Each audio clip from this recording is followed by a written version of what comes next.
একটা ছোট্ট গ্রামে একজন ছেলে ছিল যে ভাবত তার জীবন শুধুই দুঃখ আর অন্ধকার। কিন্তু একদিন একটা ভাঙা আয়নার সামনে দাঁড়িয়ে সে নিজেকে প্রশ্ন করল, আমি কি সত্যিই এই জীবনের দাস, নাকি আমার মনই আমার রাজা? সেই প্রশ্নটা তার জীবন বদলে দিল। তুমি জানতে চাও কিভাবে? কলকাতার কাছে একটা ছোট গ্রামের নাম শান্তিপুর। সেইখানে বাস করত অর্জুন। বয়স মাত্র 18, কিন্তু তার চোখে জীবনের প্রতি একটা গভীর হতাশা। তার বাবা ছিলেন গ্রামের একজন দরিদ্র কৃষক, আর অর্জুনের মা মারা গিয়েছিলেন যখন অর্জুন ছিল ছোট। গ্রামের লোকেরা বলতো, অর্জুনের জীবনে কিছুই হবে না, ওর ভাগ্যে শুধু কষ্ট লেখা আছে। অর্জুনও তাই ভাবতে শুরু করেছিল যে তার জীবন শুধুই একটা অভিশাপ। প্রতিদিন সে মাঠে কাজ করত, আর সন্ধ্যায় বাড়ি ফিরে একটা ভাঙা কুঁড়েঘরে বসে ভাবত, আমার জীবনে কি কখনো আলো আসবে? তার মন ছিল অন্ধকারে ভরা, হতাশা, ভয় আর নিজের উপর অবিশ্বাস। কিন্তু একদিন সবকিছু বদলে গেল। এক সন্ধ্যায় বৃষ্টির মধ্যে মাঠ থেকে ফিরতে ফিরতে অর্জুন দেখল একটা পুরনো বটগাছের নিচে একজন সন্ন্যাসী বসে আছেন। তার পরনে ছিল সাদা কাপড়, আর চোখে একটা অদ্ভুত শান্তি। অর্জুনের মনে হলো এই লোকটা যেন তার দিকেই তাকিয়ে আছে। কৌতূহলী হয়ে সে কাছে গেল। সন্ন্যাসী হেসে বললেন, তোমার চোখে দুঃখ দেখছি, কিন্তু তোমার মনে একটা রাজা লুকিয়ে আছে। তুমি কি তাকে জাগাতে চাও? অর্জুন অবাক হয়ে বলল, আমার মনে রাজা? আমি তো একটা গরিব ছেলে, আমার কি আছে? সন্ন্যাসী বললেন, মনই সব কিছু। তুমি যা ভাবো তাই হয়ে যাও। তুমি যদি ভাবো তুমি দুর্বল হবে, আর যদি ভাবো তুমি শক্তিশালী, তুমি পাহাড়ও ভাঙতে পারবে। এই কথা শুনে অর্জুনের মনে একটা আলোড়ন হলো। সে ভাবল, এটা কি সত্যি সম্ভব? অর্জুন সিদ্ধান্ত নিল তার মনকে পরীক্ষা করবে। কিন্তু যে পথে সে পা দিল সেখানে লুকিয়ে ছিল এমন চ্যালেঞ্জ যা তাকে ভেঙে ফেলতে পারত।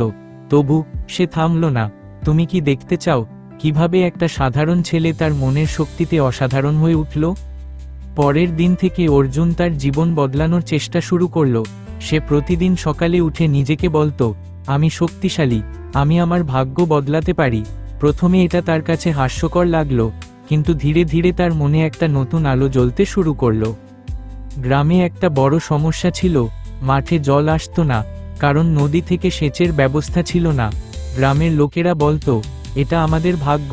কিন্তু অর্জুন ভাবল, না, আমি এটা বদলাবো। সে একা হাতে একটা ছোট খাল কাটতে শুরু করলো। গ্রামের লোকেরা তাকে দেখে হাসতো, পাগল হয়ে গেছে তারা বলতো। কিন্তু অর্জুনের মন বলছিল, আমি পারবো। দিনের পর দিন রোদে বৃষ্টিতে সে কাজ করে গেল। তার হাতে ফোস্কা পড়ল, শরীর ভেঙে পড়তে চাইল, কিন্তু সে থামল না।